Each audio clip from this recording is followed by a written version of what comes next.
અને ગુજરાત સફાઈ કામદારના મહામંડળના રમેશભાઈ વાઘેલા પ્રદેશ મહામંત્રી છે, એમના દ્વારા વખતો વખત નગરપાલિકામાં સફાઈ કામદારના પ્રશ્નો માટે રજૂઆતો મૌખિક તેમજ લેખિત કરવામાં આવતી હોય, પણ આજ સુધી નગરપાલિકા દ્વારા કોઈ પણ પ્રકારનું નિરાકરણ ન લઈ આવતા જે હાલ આજના દિવસમાં જે જનરલ બોર્ડ મિટિંગ રાખેલ હોય એ મિટિંગમાં જે સફાઈ કામદારોના પ્રશ્નો લેવાના હતા તે લીધેલ ન હોય, તેથી આવનાર દિવસોમાં નવરાત્રિ પૂર્ણ થતાં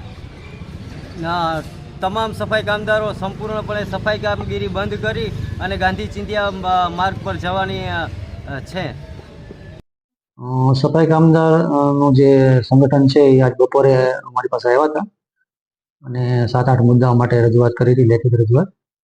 એમાં પેન્શન રિવાઇઝ કરવા, EPF 30 જણાનો બાકી છે એ બાબત અને બીજી અન્ય બાબતો હતી.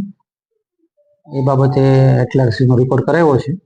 પ્રમુખશ્રી સાથે વાત થઈ છે કે આગામી સામાન્ય સભામાં આ બાબતે જરૂરી નિર્ણય કરવામાં આવશે અને પછી એ નિયમોસર કાર્યવાહી કરવામાં આવશે. રાજ્ય ઠરાવમાં કઈ મુજબ શું છે સફાઈ કર્મીઓ? ના, બોર્ડમાં એજન્ડામાં જ નહોતું એટલે પ્રમુખશ્રી કીધું પ્રમોશનથી અત્યારે આપણે નથી લેવા પાત્ર.